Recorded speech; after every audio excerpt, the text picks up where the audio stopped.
Are you passionate about fire safety? If you are, join us for the rebranded Canadian Fire Safety Conference and Expo hosted by the Canadian Fire Safety Association.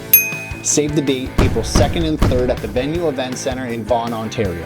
Experience 2 action-packed days featuring a comprehensive trade show and insightful fire protection educational seminars led by industry experts. Connect with professionals, discover the latest innovations, and enhance your knowledge in fire safety. If you're in fire protection, property management, plans or permit review, or just a fire nerd like myself, we've got something for you. Don't miss out on this essential industry event. Register at CanadianFireSafety.com and be part of the future in fire safety. Like and subscribe. Cool. Hey everybody, thanks for tuning into this episode of the Fire Sprinkler Podcast. I'm Chris, I'm here with Ray. Ray's with Maui Plumbing here on Maui. We're in Hawaii for the NFSA conference. It feels like an international conference, but it's not. Welcome to Hawaii. It's been amazing. We've been here for a couple days now. We've been enjoying the Mai Tais and soaking in the sun, which I've been doing very well with the sunscreen, but that's beside the fact. Ray, how's it going today? It's going great, man. I'm stoked to have you guys here. It's really cool to have such an awesome conference come to Maui because we don't get a lot, right? And so when I saw that NFSA was coming to Maui, I was like, this is amazing. So stoked you guys are all here. It's been awesome. We went around, well, we'll get into what we did a little bit later, but first tell me a little bit about your company, Maui Plumbing and Fire Protection, and why you were super excited about NFSA coming. So started the company in 2010. I'm a plumber by trade, actually, and second generation. My father was actually a sprinkler fitter, and our Hawaii Local 675. But then when that slowed down, because he was doing a bunch of work in the military bases in the 70s, they put him into plumbing, and that's what he ran with. And so that's how I got into it. And 2021, one of our local fire protection contractors, who I've basically known my whole career, we worked together a lot, and said, hey, I want to retire. And I'm like, good for you. And he was like, well, he's like, I got my guys and I got kind of this business. Would you be interested in buying me out? I said, yeah, I've been waiting for you to ask, actually. So 2021, we made an acquisition of what was North Shore Fire Protection, brought in their crew, and brought on Brian, who is the former owner, as our RME for the last 4 years. And, I've just always been in plumbing, but I've always been really interested in fire protection. And so when we bought North Shore, I was like, finally, we get our chance to be come full circle. To come full circle, because I think it is just as important as the plumbing system. I mean, plumbing, I always say, we're protecting the health of the nation. With fire protection, we are protecting the lives of those community members. I mean, I'm a little biased being the sprinkler guy. I like to think that the sprinkler is the more important, but we'll argue about that later. Yeah, we'll fight over that over beers. With the North Shore Fire Protection, were they doing the custom homes and stuff like that? We did a little bit of tours. I'll throw some clips in throughout the episode. But did they do the same kind of custom homes, or did you get into that down the road? They were doing a lot of custom homework. It was basically Brian and a couple of real small shops that were doing single man shops that were doing custom homes. Brian had about 4 or 5 guys, and so we kind of rolled into doing custom homes. We are a commercial plumbing contractor, and so it was great for us because now we're able to add that value add service to our commercial clients. Now, the question I have for you, and it was something we talked about a lot when we were on site, how do your guys get any shit done? How so? Like when you're looking out at the ocean, from the views that you have on these job sites, like how is anything getting done? Do you got to put blinders on the guys? You know what? It's like every day here, right? You don't. I grew up here. I have not yet taken it for granted. Because it is amazing every day. And you don't get distracted so much as it's just your normal everyday, and it becomes background music. It kind of becomes like background music, And so, but I can't tell you enough just how amazing it is every time you show up to one of these sites and you see that view, and you're like, man, I'm so lucky. I'm so grateful to be able to have this opportunity to do good work in a cool place. It's been fantastic. Like we went through 2 or 3 of the custom home projects, and then we also went through one of the ones that you guys are doing with FEMA. Yes. So let's talk a little bit about that. So that actually isn't with FEMA. It is, but it is a housing for those that were displaced by the August 8th wildfires. And that project is for people who were what we call precariously housed. So it's people that don't normally qualify for FEMA assistance because they maybe had a handshake deal with like an uncle or a relative or a friend, right? So they're renting a room. So they didn't have a Lahaina address and therefore don't qualify for assistance. So that project was set up through Family Life Center, which is a local nonprofit that is a homeless advocate. Okay. And so what they do is they work with the homeless community, get them in interim housing, and hopefully get them into permanent housing, and work with them with counselors and things like that. And so when the fires happened, we worked with a local architect, Hawaii Off Grid, who asked me, hey, can you help us out with this project? They're ready to go, they have the land, and we want to make sure that people have a place to go if they don't qualify for like the hotels or other temporary housing. I'm like, sure, absolutely, no problem. And as we're walking the site and we had the first unit kind of up and going, he was like, hey, we'd really like to put fire sprinklers in here. Why wouldn't And I was like, oh, well, of course you would. And they're like, we just really think, they're like, it's not a requirement by code or by the fire marshal's not requirement. But he's like, I just think it would be really good to help ease some of the anxiety of some of the people who just survived a fire. You never want to be displaced by fire twice. Yeah, exactly. Right. And it did. And everybody was actually very grateful that we were able to make that happen for them. So it was actually, they did something that is outside of what you guys are kind of standard doing here. You use the multi-purpose systems. Yeah. Actually, the first multi-purpose system that I've ever seen in person before, and is actually, you guys had to kind of jump through a lot of hoops to be able to use them for this project. Is that correct? We did, and we've never used a multi-purpose system either, right? But because this project is funded purely by donations, they don't get any federal assistance or state assistance. We wanted to see how can we keep costs down, right? And I remember seeing Upanor's flyer for their AquaSafe system, and I thought, wow, okay, maybe this is a good application for this.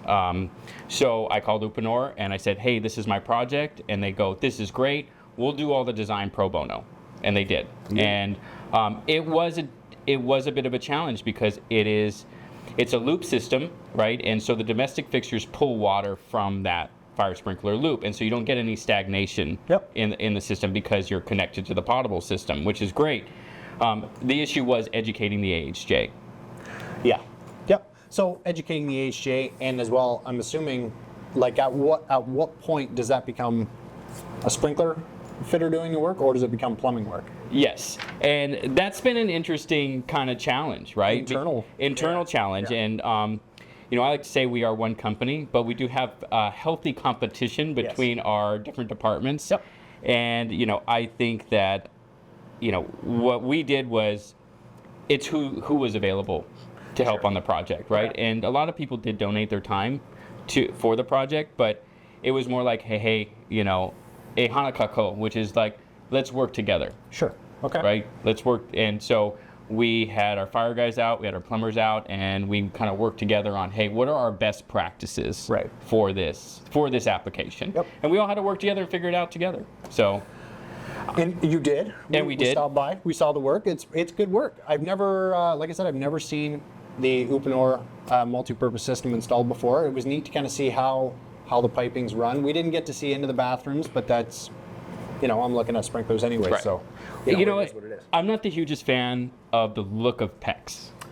Okay. You know, I like clean lines. Yeah. I like clean copper. I like clean steel. You know, and I love straight lines of pipe. And you know, when you see a piping system that was planned out, and you're just that is, you know, you're like, a woman is beautiful. That is sexy, right? And so, not the only one that thinks. And so I'm not crazy. With Upanor, you've got to kind of get past that, because it's about the economics, the speed, right, of getting that system installed.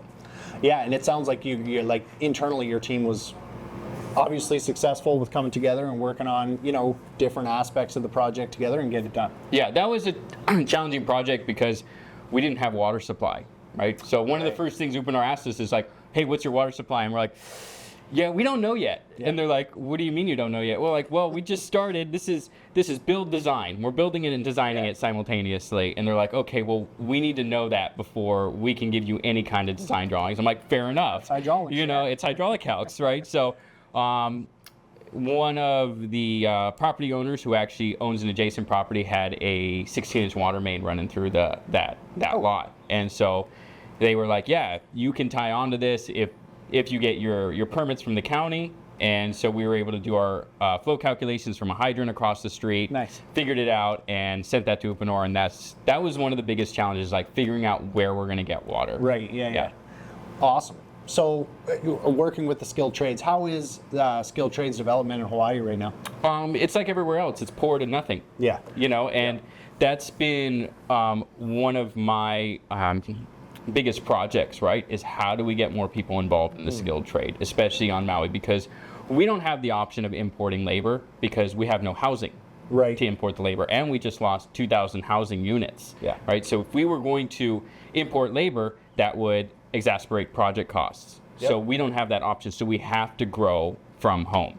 And so I'm on the board of a local nonprofit called the Construction Industry of Maui, and what we do is we raise money for scholarships. So we typically raise about $60,000 to $70,000 a year and split between a couple of local Maui students who are going to college to pursue a degree related to construction. So that's architecture, engineering, construction management. Yep. And then last year we started our first vocational trade program fundraiser. It's a golf tournament, and we raised $70,000 for a vocational trade programs in local high schools. So we worked with our local high schools, figured out what they needed. One of our local high schools, Maui High, has a great vocational trade program already in place.